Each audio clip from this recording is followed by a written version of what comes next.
13 तासाच्या अथक प्रयत्नानंतर लालबागच्या राजाचं अखेर विसर्जन झालंय। बाप्पाची उत्तर आरती झाल्यानंतर अत्याधुनिक यंत्रणांनी सुसज्ज अशा नवीन तराफ्यावर बाप्पाला विराजमान करण्यात आलं। फटाक्यांची आतषबाजी, ढोल ताशांचा गजर आणि मोरया मोरयाचा आवाज अथांग समुद्राच्या समंतामध्ये घुमला।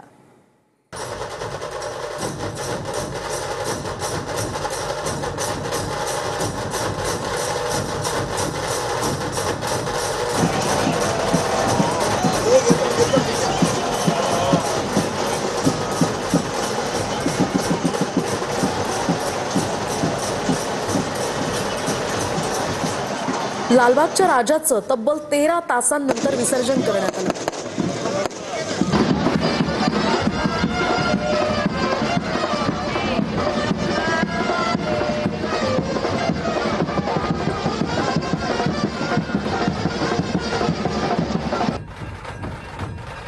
नव्या तराफ्यातूनच लालबागच्या राजाची ही मूर्ती किनाऱ्यावरून खोल समुद्रात नेण्यात आली।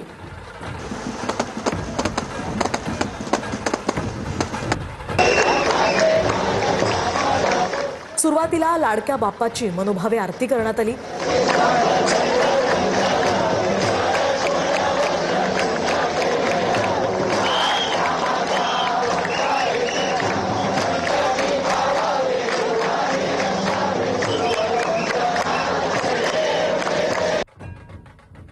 गिरगाव चौपाटीवर आणल्यानंतर तब्बल 9 तासांनी लालबागच्या राजाची मूर्ती तराफ्यावर चढवण्यात आली। तराफ्यावर मूर्ती चढवल्यानंतर रात्रीच्या भरतीच्या वेळेची वाट पाहण्यात आली। किनाऱ्यावर आवश्यक असं तराफ्यासाठी लागणारं पाणी आल्यानंतर विसर्जनाची तयारी करण्यात आली।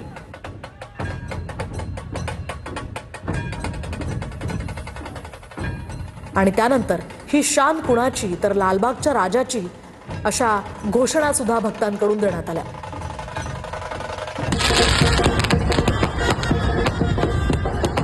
फटाक्यांची आतषबाजी करत बाप्पाची मूर्ती हळूहळू तराफ्यातनं खोल पाण्यात सोडण्यात आली।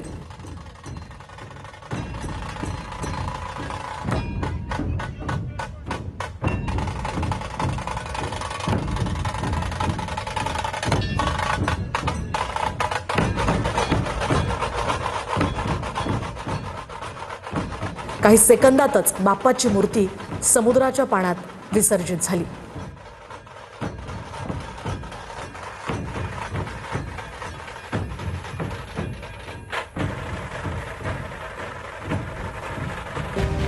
तब्बल 22 तासांची विसर्जन मिरवणूक करून आपला लाडका बाप्पा गिरगाव चौपाटीवर आला।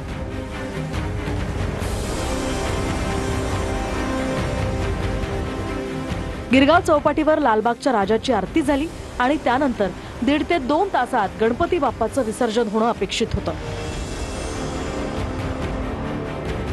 लालबागच्या राजाच्या मूर्तीचं सकाळी 8 वाजता गिरगावात आगमन झालं। विसर्जन मिरवणुकीत प्रत्येक चौकात भक्तांची मोठी गर्दी होत होती।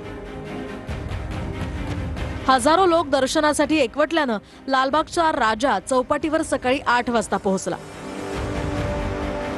त्यावेळी चौपाटीवर भरतीचं पाणी वेगानं वाढत होतं। समुद्राला मोठी भरती आल्यानं लालबागच्या राजाचा पाट जड झाला। हा पाट स्वयंचलित तराफ्यावर चढत नसल्यानं लालबागच्या राजाचं विसर्जन थांबलं। भरतीच्या पाण्यामुळे लालबागच्या राजाच्या मूर्तीचा पाट तरंगू लागला। पाण्याच्या हेलकाव्यांमुळे तराफा आणि मूर्तीचा पाट यांच्यात समतोल राहिला नाही। तराफा आणि मूर्तीचा पाट यांच्यातला समतोल राखण्याचा प्रयत्न करण्यात आला। शेवटी पाणी कमी होण्याची वाट पाहण्याशिवाय पर्यायच उरला नाही। यंदा गुजरातमध्ये विसर्जनासाठी स्वयंचलित आणि हायड्रोलिक्स यंत्रणा असलेला विशेष तराफा तयार करण्यात आला होता। यापूर्वी लालबागच्या राजाच्या विसर्जनासाठी वापरण्यात येणारा तराफा वेगळा होता। लालबागच्या राजाच्या विसर्जनासाठी अत्याधुनिक तराफा बनवण्यात आला। नव्या तराफ्याला कुठल्याही बोटीच्या सहाय्याची गरज नसते। कॅप्टनच्या नियंत्रणाखाली हा तराफा समुद्राच्या लाटांवर स्वार होऊन आगेकूच करतो। गुजरातमध्ये हा विशेष तराफा तयार करण्यात आला। तराफ्यावर 360 अंशात पाण्याचे फवारे उडवणारे स्प्रिंकलर्स सुद्धा बसवण्यात आलेत।